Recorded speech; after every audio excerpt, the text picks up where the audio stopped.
அருமையானவர்களே, இந்த நாளிலும் ஆண்டவருடைய வார்த்தையை நான் இடத்திலே கொண்டு வருகிறேன். கர்த்தர் ஆபிரகாமை மிகவும் நேசித்தார். தேவனுடைய சிநேகிதன் என்று ஆபிரகாம் எண்ணப்பட்டார்.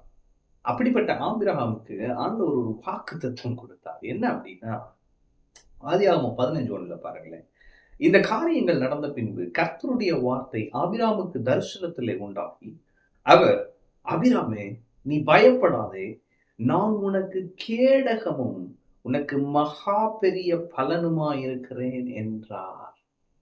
ஆண்டவர் ஆபிரகாம் பார்த்து சொன்னாரு, ஆபிராமே, நான் உனக்கு கேடகமும் மகா பெரிய பலனுமாயிருக்கிறேன். அப்படின்னா என்ன சொல்ல வராரு? நான் உன் பாதுகாப்பா இருக்கேன். அதே போல நான் உன்னுடைய பலனா இருக்கிறேன். மகா பெரிய பலன். I am your greatest reward. Amen. அதோடைய காரியங்கள் ஆபிரகாமுக்கு விளங்கல. அப்ப அவன் கேட்கிறான், அடியனுக்கு என்ன தெரியுது? அதுக்கப்புறம் அவனுக்கு ஈசாக்க தருவேன், அதெல்லாம் வானத்தின் சித்திரங்கள், அதெல்லாம் சொன்னார் பாருங்க. இன்னைக்கு இந்த வசனத்தை வைத்து நான் சொல்லுகிறேன். முதலாவது கர்த்தர் உங்களோடு பேசுகிற காரியம், நீ பயப்படாது. பாருங்க, நமக்கு பயம் வருது இல்ல, எதிர்காலத்து குறித்த பயம் வருது.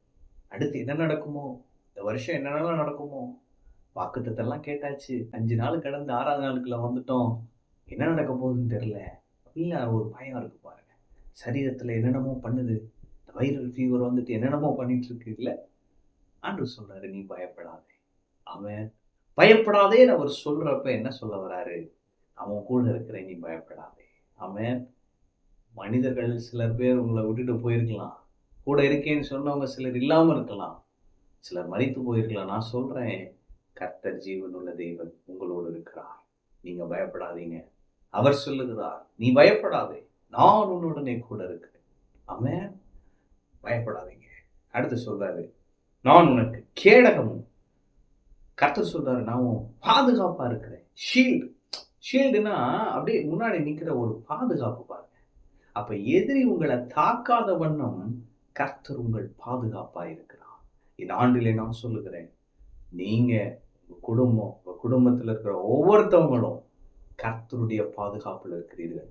கர்த்தர் உங்கள் கேடகமா இருப்பார். ஆமென்.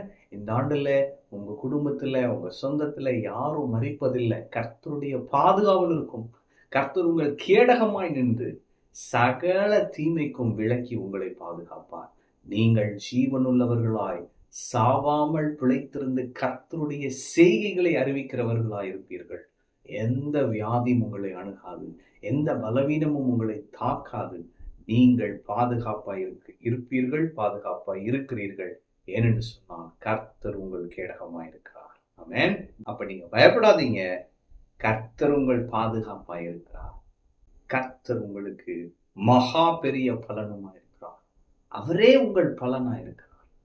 அவரே உங்க ரிவார்டா இருக்கிறார். பாருங்க, திடீர்னு ஒரு ரிவார்டு கிடைக்குதுன்னா எவ்வளவு சந்தோஷமா இருக்கும். நீங்க இவ்வளவு பண்ணிருக்கிறீங்க, உங்களுக்கு நான் ரிவார்டு கொடுக்குறேன் அப்படின்னு கொடுக்குறோம். அது அன்எக்ஸ்பெக்டடா இருப்பாங்க. உண்மையாய் தம்மை தேடுகிறவருக்கு பலனளிக்கிறார் என்று விசுவாசிக்க வேண்டும். அப்ப கர்த்தரை தேடுகிற நமக்கு அவர் பலனளிக்கிற தேவன். இங்க என்ன சொல்றாரு? நானே உனக்கு மகா பெரிய பலனா இருக்கிறேன். அவர் நமக்கு மகா பெரிய பலனா இருக்கிறார்னு சொன்னா, அந்த ரிவார்டுக்குள்ள நமக்கு தேவையான எல்லாமே இருக்கும். அவருக்குள் ஞானம், அறிவு என்பவை பொக்கிஷங்கள் எல்லாம் அடங்கி இருக்கிறது. அப்ப அவருக்குள்ள சமாதானம் இருக்கு, அவருக்குள்ள சந்தோஷம் இருக்கு, அவருக்குள்ள எல்லாமே இருக்கு. அவரே பெரிய ரிவார்டா நமக்குள்ள இருக்கிறாரு. ஆமென். அப்படி கர்த்தர் சொல்றாரு, என்னை நீ அறிந்து கொள், என்னோடு நடக்கிற நடையை இன்னும் நீ உறுதிப்படுத்திக் கொள், என்னோடு நேரம் செலவிடு, நான் உனக்கு மகா பெரிய பலனாயிருக்கிறேன். என்னை நீ அறிந்து கொள்ள வாழ்க்கையில தேவையான சகல நன்மைகளும் உனக்கு கிடைக்கும். நீ சந்தோஷமா இருப்பான்னு சொல்லுகிறார். அப்ப நீ கர்த்தர் உங்களோடு பேசுகிறது, நீ பயப்படாத, நான் உனக்கு பாதுகாப்பா இருக்கேன், நான் உனக்கு மகா பெரிய பலனா இருக்கேன். நீ பாதுகாப்பா இருப்ப, நீ பத்திரமா இருப்ப, நீ நல்ல வாழ்க்கை வாழ்வன்னு கர்த்தர் சொல்றாரு. ஆமென். எனவே பயப்படாதீங்க, கர்த்தர் கூட இருக்கிறார். சந்தோஷமா இருப்பீங்க. மறுபடியும் சொல்லுகிறேன், சந்தோஷமா இருப்பீங்க. ஆமென். கர்த்தர் உங்களோடு இருக்கிறார். கர்த்தர் உங்களை ஆசீர்வதிப்பார்.